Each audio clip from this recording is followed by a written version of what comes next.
나는 74살 김숙자다.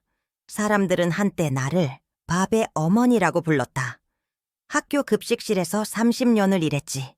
허리가 휘도록 밥을 퍼주고 아이들 먹는 모습만 봐도 배가 불렀다. 그렇게 벌어준 돈은 모두 외아들 준호의 학비와 결혼 자금으로 들어갔다.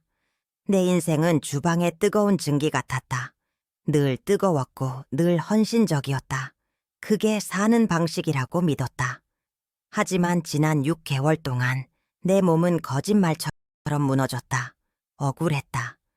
평생 무소에 냄비도 거뜬히 들던 나였다. 그런데 이젠 우리 아파트 현관 앞에 계단 3개를 오르는 것도 너무 버거웠다. 그 3개의 계단을 오를 때마다 가슴이 터질 듯 뛰었다. 머리 뒤쪽에서는 쇠망치로 맞는 것처럼 묵직한 통증이 느껴졌다. 숨이 막혔다. 엄마, 또 이러세요. 병원 검사 다 했는데도 아무 이상 없다잖아요. 그냥 나이가 들어서 그런 거예요. 아들 준호의 아내, 박민지, 내 며느리가 차가운 목소리로 말했다. 민지는 늘 나에게 그렇게 말했다. 나이가 들어서. 이 넓은 아파트로 이사 온 지는 2년 되었다. 준호가 나를 편하게 모시겠다며 데려왔지만 그 속셈을 모르는 바보는 아니었다.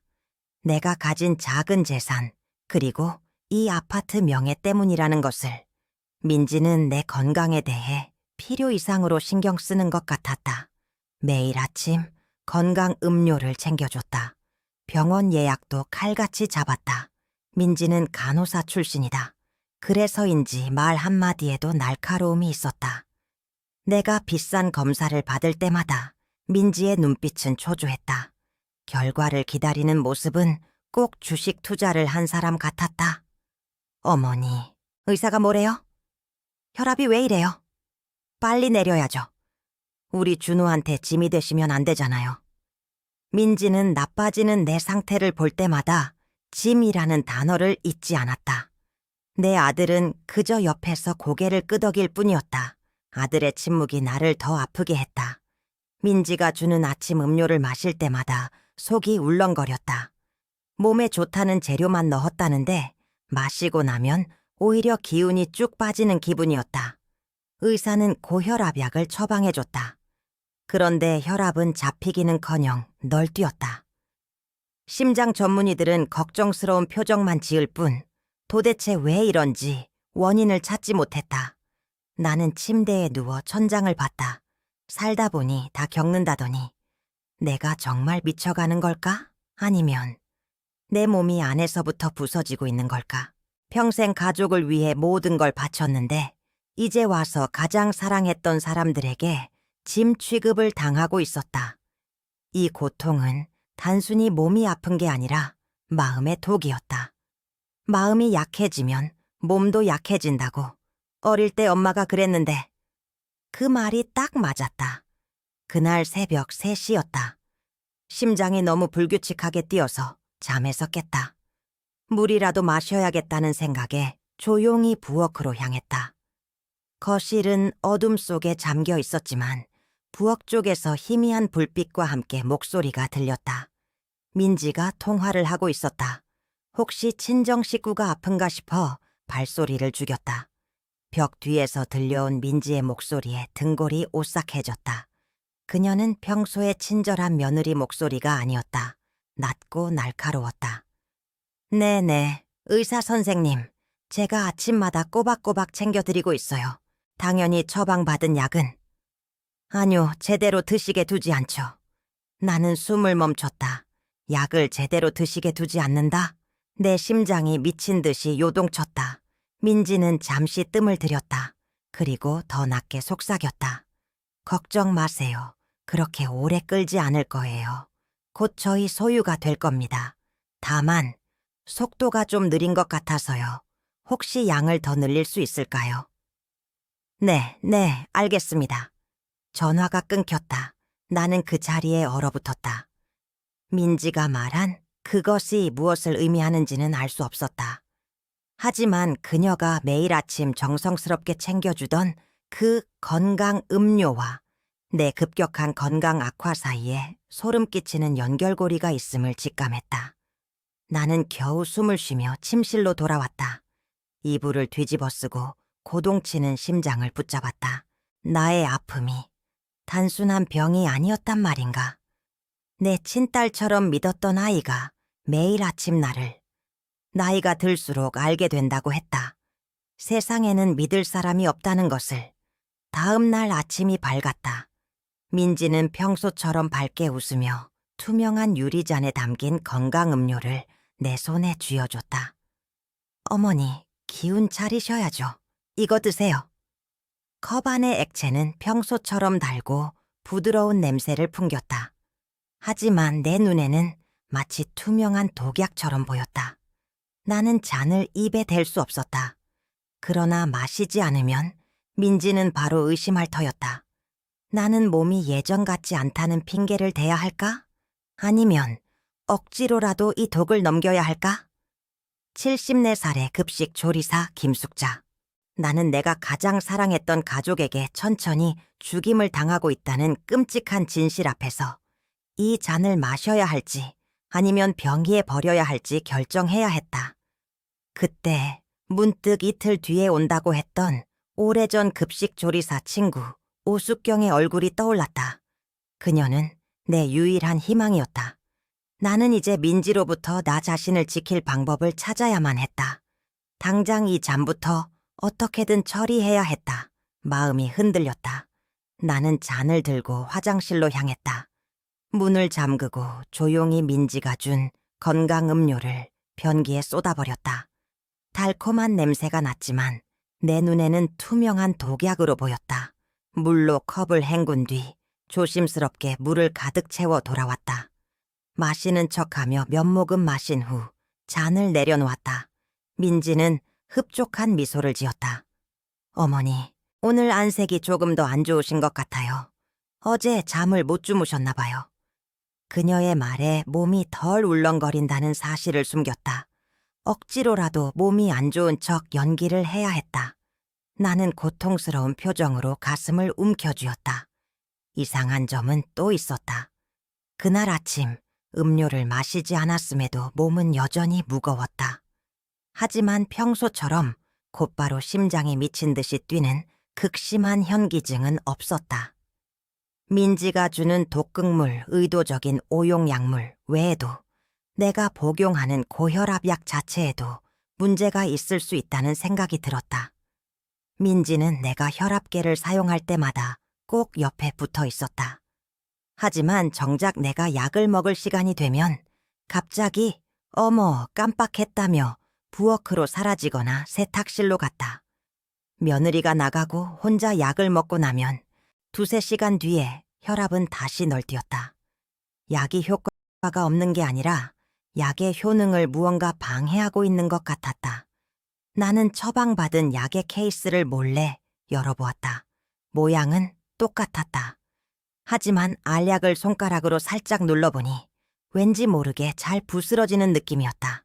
마치 누군가 약의 내용물을 미세하게 바꿔치기 했거나 약효를 떨어뜨리는 무언가를 주입한 것처럼.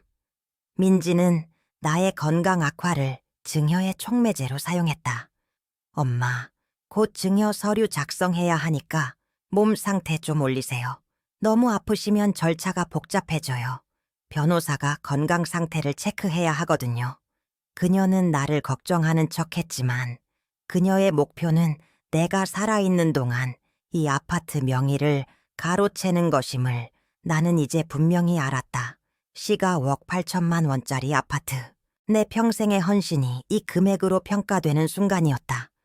내 안의 두려움이 서서히 차가운 분노로 바뀌기 시작했다. 며칠 후 내 오랜 급식실 동료인 오숙경이가 드디어 우리 집을 방문했다. 숙경이는 나와 20해 넘게 곰솥을 함께 들던 동지였다. 그녀는 특유의 매서운 눈으로 내 창백한 안색과 떨리는 손을 놓치지 않았다. 야, 김숙자. 너 안색이 이게 뭐야? 병원에서는 뭘 했니? 네가 계단 3개도 못 올라갈 몸이 아니잖아. 너 냄비 5개도 혼자 들던 애야. 민지는 숙경이 앞에서도 완벽한 며느리였다. 어머니가 요즘 통 기운이 없으세요. 제가 건강 음료를 특별히 챙겨드리는데도 말이에요.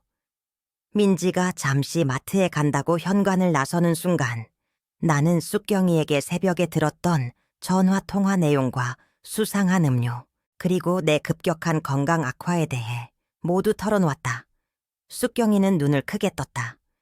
이 미친 씨, 간호사 면허로 시어머니를 독살하려 드네. 이게 무슨 막장 드라마니? 김숙자, 너 정신 차려야 해. 내 병은 병이 아니야. 누가 너를 천천히 죽이고 있는 거야. 쑥경이는 주방을 유심히 살폈다. 냉장고 구석에 놓인 민지가 제조한 음료에 남은 병을 들어 냄새를 맡았다. 이거 냄새는 달콤한데 뭔가 끈적해. 너 고혈압약 먹지? 약을 먹는데도 혈압이 안 잡히고 오히려 널뛰는 건 약효를 방해하는 무언가가 있다는 뜻이야. 쑥경이는 수십 년간 고강도 주방 노동을 견디기 위해 민간요법과 생활 건강 지식에 능통했다. 그녀는 나에게 아주 중요한 것을 가르쳐 주었다. 김숙자, 몸은 정직하다. 네 몸은 네가 지켜야 해. 내 며느리가 혈압약을 못 쓰게 막고 있다면 우리는 민지가 절대 막을 수 없는 방법으로 네 혈압을 내려야 한다. 쑥경이는 작은 수첩에 무언가를 끄적였다.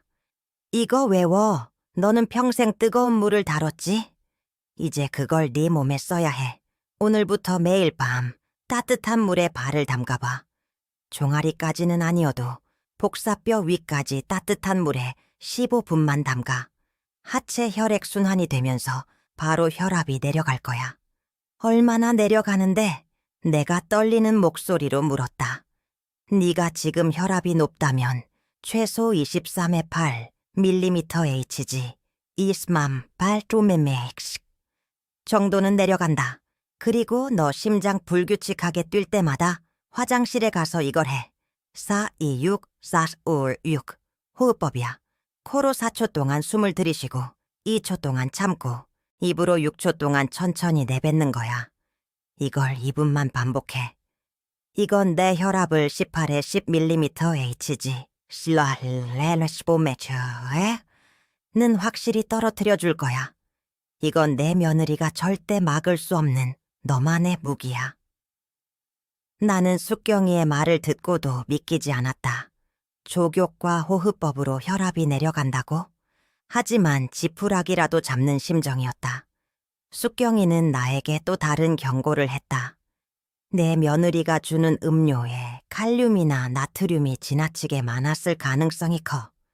고령인 내 신장이 그 과도한 미네랄을 처리하지 못해서 심장에 무리가 간 거야. 민지는 간호사니까 이 사실을 알고도 건강을 핑계로 너를 해치고 있었던 거지.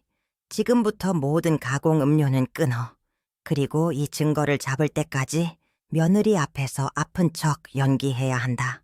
쑥경이가 집을 나선 뒤 나는 바로 행동에 옮겼다. 살아야 했다. 이 아파트는 내 피와 땀으로 만든 것이었다. 5억 8천만 원을 그들에게 순순히 넘겨줄 수 없었다. 나는 증거를 잡기로 결심했다.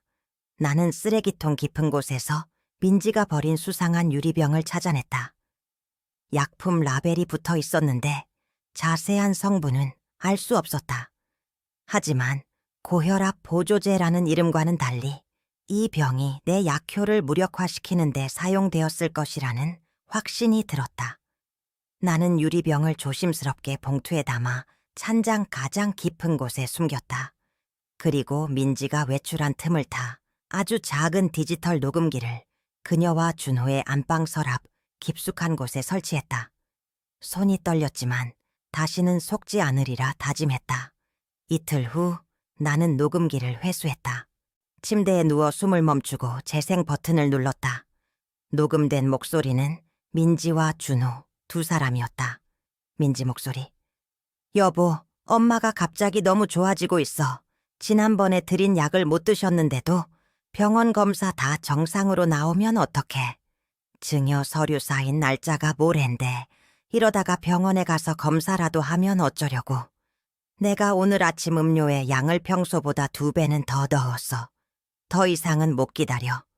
준호 목소리. 내가 알잖아. 민지야, 걱정 마. 노인네가 계단 3개도 못 올라가는데 무슨 검사야. 며칠 더 버티지 못할 거야. 빨리 처리하고 이 진명에 우리 앞으로 돌려야 해. 괜히 딴 생각하지 마. 다 너 잘 되라고 하는 일이야. 준호의 목소리를 듣는 순간 나는 산채로 심장이 찢어지는 고통을 느꼈다. 내 외아들. 내가 뼈 빠지게 벌어 대학 보내고 결혼시킨 내 아들. 그가 나를 노인네라고 부르며 아파트 5억 8천만 원 때문에 나를 죽음에 이르게 하는 계획에 동참하고 있었다. 아들아! 입 밖으로 소리가 나오지 않았다. 나는 평생 가족에게 헌신했지만 돌아온 것은 배신이었다. 사람이란 게 참 잔인하다는 것을 깨달았다. 잠시 모든 것을 포기하고 싶은 유혹에 빠졌지만 곧 정신을 차렸다. 아니다. 내가 포기하면 이 악마 같은 계획이 성공한다. 나는 살아야 한다. 이 모든 것을 세상에 알려야 한다. 그날 밤 극심한 스트레스 때문에 혈압이 다시 치솟았다. 민지가 음료에 독을 더 넣었기 때문일 수도 있었다. 머리 뒤쪽에서 쇠망치가 때리는 듯한 통증이 다시 느껴졌다. 민지는 내가 곧 쓰러질 것이라고 믿었다. 나는 죽지 않기로 마음 다잡아야지 하고 다시 일어섰다. 이제부터 싸움은 내 몸을 지키는 싸움이었다. 나는 숙경이가 알려준 비밀 무기를 매일 사용하기 시작했다. 민지가 절대 볼 수 없는 화장실 욕조에 앉아 따뜻한 물을 세숫대야에 받아 발을 담갔다. 시계 알람을 15분으로 맞췄다. 첫날 밤 조격 전 혈압은 180에 110, 180저에 실리오메치아까지 치솟아 있었다. 이대로라면 응급실에 실려가도 이상하지 않을 수치였다. 나는 떨리는 손으로 조격을 시작했다. 15분이 지나자 발끝이 따뜻해지고 온몸의 긴장이 풀렸다. 다시 혈압을 쟀다. 157에 102, 157, 미리어에메치크. 혈압이 무려 23에 8의 마사스 레메츠이나 떨어진 것이다. 세상에, 이게 정말 되네. 나는 놀라움에 입을 다물지 못했다. 다음 날 아침, 나는 민지 몰래 침대에 누워 호흡법을 시행했다. 코로 4초 들이쉬고 2초 멈추고 입으로 6초 동안 내쉬는 4-6 호흡법을 2분 동안 반복했다. 호흡법 전 혈압은 162, 99, 119 아르메치엑시어였다. 2분 후 다시 측정하니 144, 89, 104 바사알르리에스맥시라 18에 10솜랍실맥사양이 떨어졌다. 약을 먹지 않고 내 스스로의 힘으로 내 몸을 통제한 것이다. 나는 매일 아침과 저녁, 그리고 민지가 음료를 준 후 2시간이 지났을 때 이 호흡법과 조격을 병행했다. 나는 내 혈압 수치들을 작은 수첩에 꼼꼼히 기록했다. 민지는 내가 여전히 독을 마시고 있다고 믿었기 때문에 내가 조금씩 회복하고 있다는 것을 눈치채지 못했다. 오히려 나는 그들의 의심을 피하기 위해 연기를 시작했다. 아침 식사 시간에는 일부러 숟가락을 떨구었고 계단을 오를 때는 끙끙거리는 소리를 냈다. 민지가 보고 있을 때만 기운 없는 표정을 지었다. 어머니, 힘드시죠? 내일 아침 변호사가 와서 서류 정리하면 이제 마음 편해지실 거예요. 민지는 내가 곧 모든 것을 포기하고 누울 것이라고 확신했다. 하지만 은밀한 나의 수첩에는 건강한 수치들이 빼곡히 채워지고 있었다. 나는 매일 300ml의 물을 더 마셨고 민지가 주는 설탕 가득한 주스 대신 보리차를 마셨다. 최후의 결전을 하루 앞둔 날 새벽, 나는 마지막 증거를 잡기로 했다. 민지는 부엌에서 평소보다 훨씬 많은 양의 액체를 음료에 섞고 있었다. 나는 휴대폰 카메라를 켜고 부엌 입구 그림자에 숨어 그 장면을 고스란히 녹화했다. 투명한 액체가 음료 속으로 퍼져나갔다. 이제 모든 것이 준비되었다. 녹음 파일, 수상한 약병, 민지가 독을 넣는 영상, 그리고 가장 중요한 것, 내가 스스로 되찾은 건강을 증명하는 비밀 혈압 기록. 아침이 밝았다. 증여 서류에 서명하기로 한 아침이었다. 민지는 평소처럼 밝게 웃으며 마지막 건강 음료를 내 손에 쥐어줬다. 어머니, 이거 마시고 얼른 기운 차리세요. 서류 작업해야죠. 나는 잔을 들고 눈을 감았다. 비밀리에 측정한 나의 혈압은 138에 83, 100스플라라멜레메. 완벽한 정상 수치에 가까웠다. 74살의 급식 조리사 김숙자. 나는 이 잔을 마시지 않을 것이다. 나는 잔을 입가로 가져가는 척하다가 갑자기 자리에서 벌떡 일어섰다. 민지의 미소가 깨졌다. 그녀는 당황한 표정으로 소리쳤다. 엄마, 왜 이러세요? 앉으세요. 나는 민지를 향해 잔을 던지는 대신 침착하게 다른 손에 쥐고 있던 휴대폰을 민지의 얼굴에 들이밀었다. 민지야, 네가 내 아파트 5억 8천만 원을 갚기 위해 이 시어머니에게 독을 먹인 지 6개월이 되었다. 이제 그만 끝내야지. 그때 현관문이 요란하게 열렸다. 아들 준호가 증여 서류를 들고 들어왔다. 준호는 상황을 파악하지 못하고 미소를 지었다. 엄마, 이제 사인만 하시면 돼요. 나는 민지와 준호를 번갈아 보며 잔을 바닥에 내려놓는 대신 자신의 손목에 착용하고 있던 휴대폰의 녹음 버튼을 눌렀다. 녹음된 민지의 목소리가 거실에 울려 퍼졌다. 걱정 마세요. 그렇게 오래 끌지 않을 거예요. 곧 저희 소유가 될 겁니다. 나는 냉정한 눈으로 준호를 바라보았다. 내 손에는 내가 스스로 되찾은 건강 기록과 너희들의 계획을 무너뜨릴 모든 증거가 들려 있었다. 사람 사는 게 다 그렇다지만 나는 이제 더 이상 무력하게 당하지만은 않을 것이다. 민지와 준호는 여전히 자신들의 계략이 완벽하게 성공했다고 믿고 있었다. 이제 그들에게 진실을 보여줄 시간이었다. 계속하기 전에 당신이 어디에서 보고 있는지 알려주세요.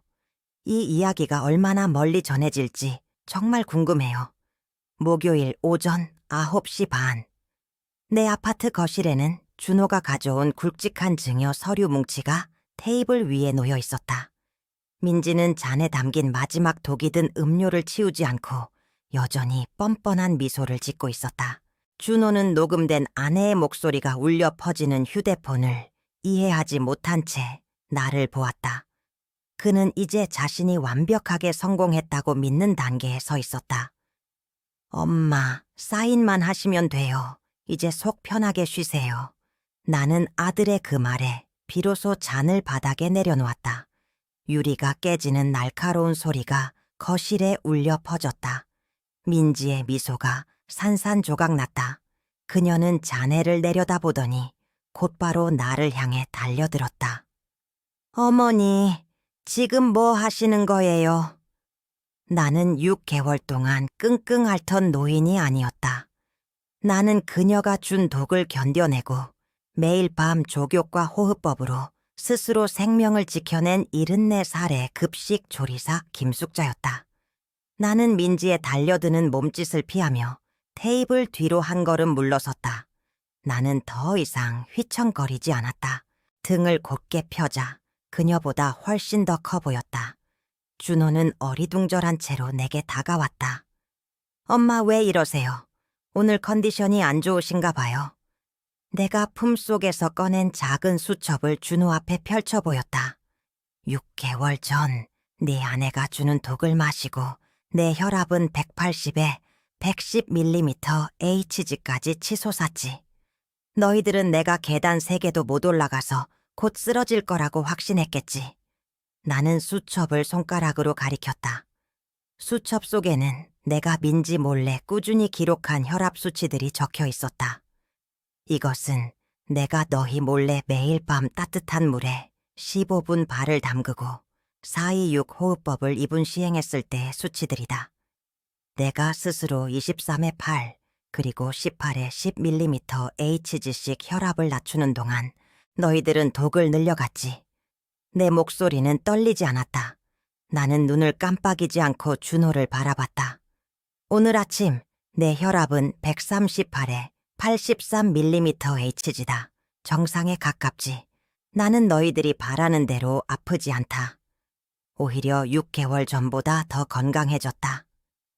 민지는 간호사 출신이기에 이 수치들이 무엇을 의미하는지 즉시 이해했다. 그녀의 얼굴은 창백하게 질렸고 그녀의 완벽했던 계획이 산산조각 나는 소리가 내 귀에 들리는 듯했다. 나는 두 번째 증거를 공개했다. 침묵하는 민지 앞에서 나는 휴대폰 화면을 테이블 중앙으로 밀어 넣었다. 어젯밤 민지가 부엌에서 투명한 액체를 음료에 넣는 장면이 담긴 영상이었다. 그리고 이 병은 네가 내 고혈압 약의 효능을 무력화시키기 위해 쓴 약물 라벨이 붙은 유리병이다. 너는 간호사 면허로 이노모의 생명을 뺏으려 했지. 그때 현관문이 다시 열리는 소리가 들렸다. 민지가 이성을 잃고 소리를 지르며 현관 쪽으로 달려들었다. 그러나 현관에는 내 친구 쑥경이의 등 뒤로 제복을 입은 2명의 경찰 수사관이 서 있었다. 쑥경이가 침착하게 고개를 끄덕였다. 준호는 상황이 자신들의 통제를 벗어났음을 깨닫고 무너졌다. 그는 서류가 펼쳐진 테이블 앞에서 비틀거리더니 내 발치에 무릎을 꿇었다. 그의 얼굴은 눈물과 땀으로 범벅이 되어 있었다. 엄마, 제가 잘못했어요. 용서해 주세요. 하지만 제발, 제가 엄마의 아들이잖아요. 엄마의 유일한 아들입니다. 저를 경찰에 넘기시면 안 돼요. 손주들은 어떻게 하라고 이러세요. 준호는 내 바지가랑이를 붙잡고 매달렸다. 그는 마지막으로 혈연 관계에 호소하며 내가 평생 바쳤던 모성애를 이용하려 했다. 나는 그에게서 시선을 떼지 않았다. 나는 이 상황을 위해 6개월을 버텼다. 이미 모든 눈물을 말린 지 오래였다. 내 목소리는 조용했지만 그 냉랭함은 준호의 심장을 꿰뚫었다. 내가 평생 주방에서 땀 흘려 번 시간, 그 모든 헌신이 너에게는 5억 8천만 원의 가치밖에 되지 않았던 거니? 내 눈에 잠시 연민이 스쳤으나 곧 차가운 현실로 돌아왔다. 내 아들은 5억 8천만 원에 그의 어미의 생명을 값매겼을 때 이미 죽었다. 지금 내 앞에 있는 너는 그저 나를 죽이려 한 범죄자일 뿐이다. 이 말이 끝나자마자 준호는 내 바지가랑이를 놓았다. 그는 패배를 인정하듯 주저앉았다. 수사관들은 곧바로 민지에게 다가섰다. 민지는 여전히 소리를 지르며 몸부림쳤지만 수사관들은 그녀의 손목에 차가운 수갑을 채웠다. 박민지 씨, 간호사 면허를 이용한 시어머니, 살해 미수 및 사기 공모 혐의로 체포합니다. 다른 수사관은 충격으로 굳어버린 준호에게도 수갑을 채웠다. 김준호 씨, 어머니 재산 편취를 위한 살해 미수 공모 혐의로 체포합니다. 준호는 고개를 떨군 채 경찰에게 끌려나갔다. 민지는 복도 끝까지 비명을 지르며 자신의 무죄를 주장했지만 그들의 목소리는 현관문이 닫히면서 완전히 끊겼다. 거실에는 깨진 유리잔 조각과 증여, 서류 뭉치만이 남았다. 숙경이는 조용히 내 어깨를 감싸 안았다. 준호와 민지는 재판에서 내가 6개월 동안 치밀하게 수집한 모든 증거에 직면하여 결국 모든 혐의를 인정해야 했다. 아들 준호는 모친 살해 미수 및 사기 공모 혐의로 징역 8년을 선고받았고 간호사 면허를 이용해 고의적인 약물 오용을 계획한 민지는 징역 10년을 선고받았다. 그들은 탐냈던 시가 5억 8천만 원 상당의 아파트 상속은커녕 내게 정신적 피해 보상금으로 2억 원을 배상해야 했다. 준호는 사업을 완전히 잃었고 민지는 간호사 협회에서 영구 제명되었다. 그들이 한순간의 탐욕 때문에 잃어버린 것은 단순히 돈과 자유가 아니었다. 가족 전체가 그들에게 등을 돌렸다. 손주들은 엄마와 아빠가 할머니를 죽이려 했다는 끔찍한 진실을 알게 되었고 나와 함께 살게 되었다. 그들의 사회적 명예는 완전히 실추되었으며 두 사람은 각기 다른 교도소에서 형을 살게 되었다. 2년이 흘렀다. 나는 76살이 되었지만 육체적으로는 20년은 젊어진 기분이었다. 민지와 준호가 준 독을 끊고 스스로의 노력으로 건강을 되찾은 후 나는 총 12kg을 감량했다. 계단 3개도 버거워하던 내가 매일 아침 공원에서 5km를 산책했다. 내 혈압은 꾸준히 128에 80mm HG를 유지했고 심장 관련 약물은 단 한 알도 복용하지 않았다. 나는 그들이 탐냈던 아파트를 탐욕의 장소가 아닌 희망의 공간으로 바꿨다. 나는 배상금 중 1억 5천만 원을 사용하여 아파트에 남는 공간에 작은 건강 지혜 나눔터를 만들었다. 이 단체는 나를 살려준 숙경이와 함께 고독하거나 학대받는 노인들을 대상으로 간단한 생활 건강법을 교육했다. 매주 화요일과 금요일 오전 나눔터는 사람들로 북적였다. 뜨거운 물에 15분 조격이면 혈압이 23에 8mmHg나 내려가요. 나는 확신에 차서 사람들에게 외쳤다.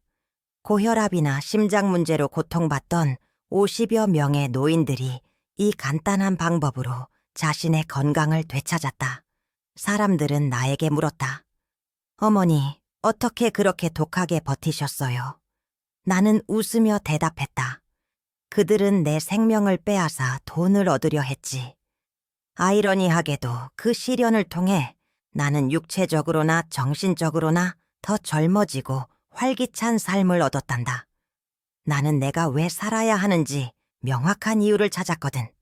나는 주방 증기 속에서 남을 위해 헌신하던 삶에서 벗어나 이제 나 자신과 나처럼 고통받는 이들을 위해 살고 있었다. 손주들은 건강하고 씩씩하게 자라고 있다. 숙경이는 이제 나와 한 동네에 살면서 이 나눔터의 일꾼이 되었다.